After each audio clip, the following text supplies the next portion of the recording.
The Sixers win their second straight as they devour the Charlotte Hornets at home. Joel Embiid posts yet another historic performance. We will break down everything you need to know about this one. Let's go. Perfect.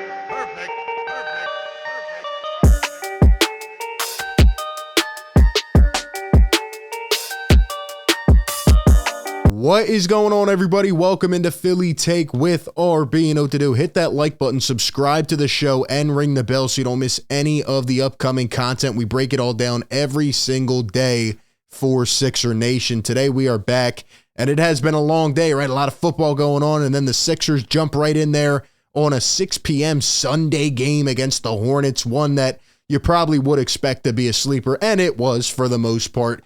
The Sixers started out very slow. It was very boring and tedious, and they weren't getting back in transition, and the Hornets got out to a quick lead, as a lot of Sixer Nation has, come to expect, right? With this Sixers team, when they play bad teams, usually they start by playing down to them. But once again, the talent, always finds its upside, and the Sixers pull through, and what happened tonight is simply put as this. Joel Embiid is a monster. Joel Embiid cannot be stopped, and he specifically cannot be stopped by the Charlotte Hornets, whether that's 1 man, 2 man, 3 man, 4 man, whatever you want to play against Joel Embiid, you can't stop him. That simply is what it is. Sometimes you break down the intricacies. Sometimes it comes down to a couple late possessions. No. This one is as simply put as this. Joel Embiid cannot be stopped. Now, obviously, we will recognize him and what he did tonight with another historical performance. And we will talk about some of the other guys as well. But really, the Hornets are a bad team.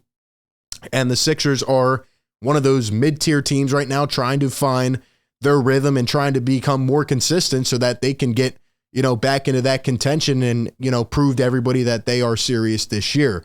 The Sixers are in the midst of a 7-game home stretch. They have now won the first 2 of those. So 5 more games at home coming up after this. It would be huge to go out here and win 3 or 4 out of 5, but we'll see what this team can do. But of course, we have to start with Joel Embiid, right? He was absolutely unbelievable tonight.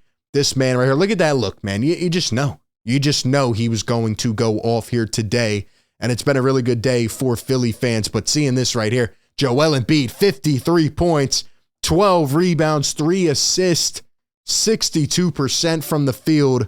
More specifically, we look at his numbers. He's 20 for 32 tonight. I mean, he's out here. Sometimes you would really step back and think to yourself, is this a center? Like, ask yourself this question 3 years ago. When do you see a center shooting 32 shots in a game? We have to kind of just let that tag go.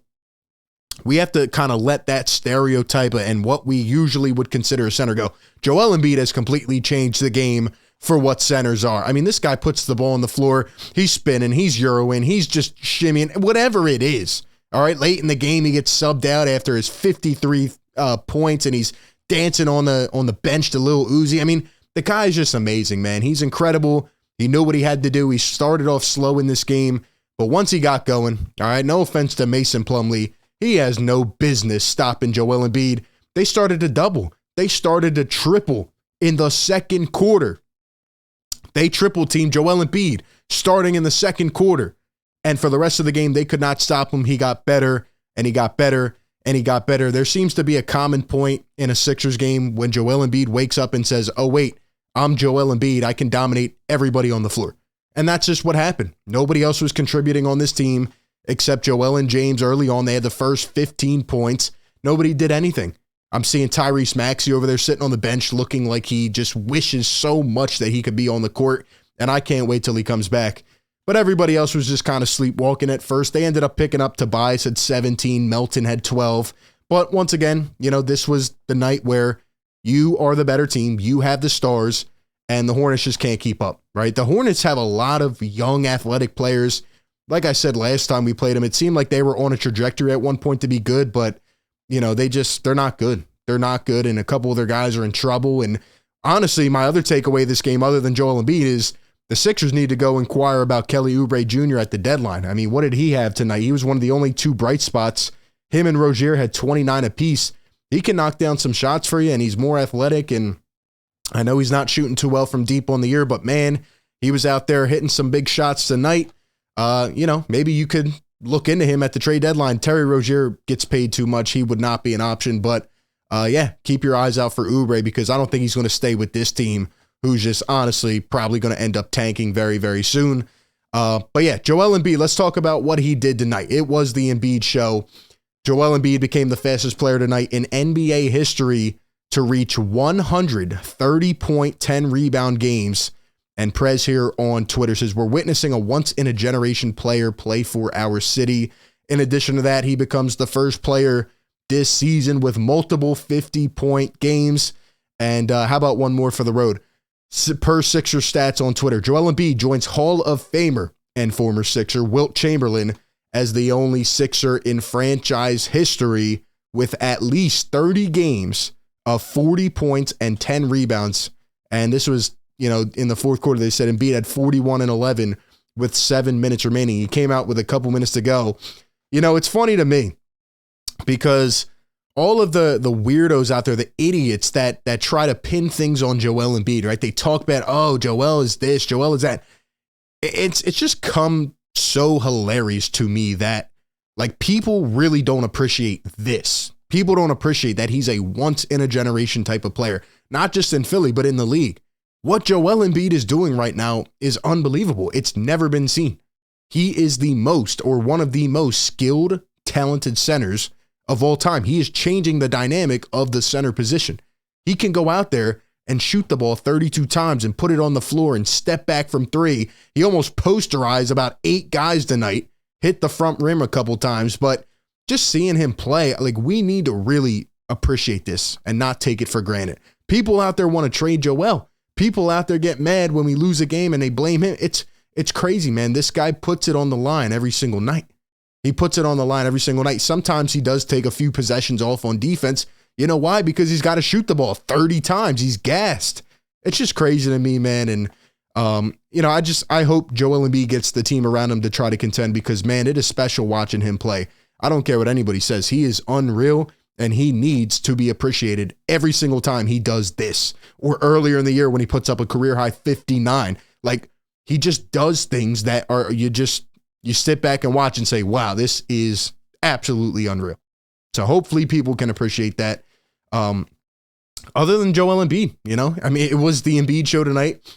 James Harden, 19 points, 6 for 12, had probably his best game since coming back from the injury. He had 16 assists.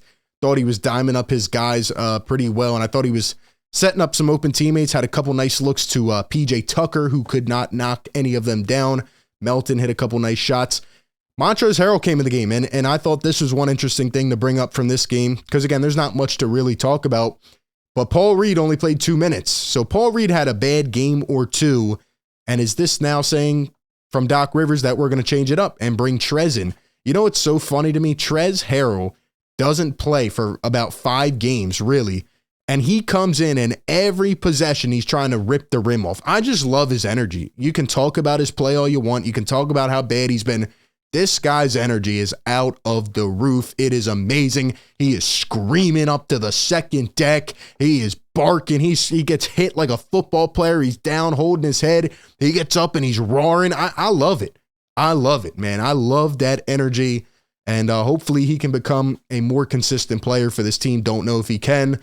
But is this Doc Rivers now going back to Trez and I guess giving Paul Reed off the next 5 games? You know what I mean? It doesn't really make sense. Like, these guys can't get in that type of rhythm.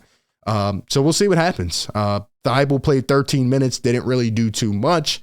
Niang had 1 shot. Shake had 11. Shake's been playing pretty consistently. Have to give him credit. Ever since Shake Milton came back into the lineup after all the guys went out, he hasn't really dropped off. This is the Shake we need off the bench. We need the 10 to 15 point Shake Milton per night. But yeah, overall, this is one of those games you just don't overthink. Joel Embiid is dominant. Joel Embiid is a monster. And the Charlotte Hornets had no answer. And that's really what it is. Now, you look at this upcoming week, the Sixers are going up against the Sacramento Kings, who have been playing decent ball. Then you're going up against the Warriors, who had a big win against the Celtics, right? These are big games. Like I said, 5 in a row coming up at home after we just won the first 2 at home. You have to do this to get back on track. I feel like the Sixers have won a bunch of games and then they've lost a bunch of games. They get your hopes up, and then they make you feel like they're just a middle of the pack team. So we're going to see what happens. They need to win these next 2 games. How about that? They need to go out here and make a statement. I think they got the Raptors after that, who haven't been really playing good ball. They have the Pistons sprinkled in there. So the Sixers need to make a statement by coming out, beating the Kings, and beating the Warriors on Friday. And we'll see what happens. But other guys got to step up and help out Joel Embiid. He cannot do this every night. All the people that talk about Joel Embiid, kind of circling back to my point earlier, all the people that don't appreciate him, they say nothing on nights like this. They are nowhere to be found, not even a peep, which shows me they are nothing more than internet trolls. That's what it shows me. They don't give him credit. They don't say a peep about Joel Embiid when he casually comes out here, and this was the easiest 53 points I have ever seen with my own 2 eyes. It was easy. It was flawless. He barely even had to do anything. Couple dribbles, boom, right into the rim. So appreciate Joel Embiid. Appreciate the win. And another one in the dub column. We move on to the next one. Let me know how you feel about this performance, historical performance out of Joel Embiid, and give me all your thoughts down below in the comment section. Appreciate everybody tuning in. Be sure to like, comment, and subscribe. And like always, I will catch y'all on the next one. Peace.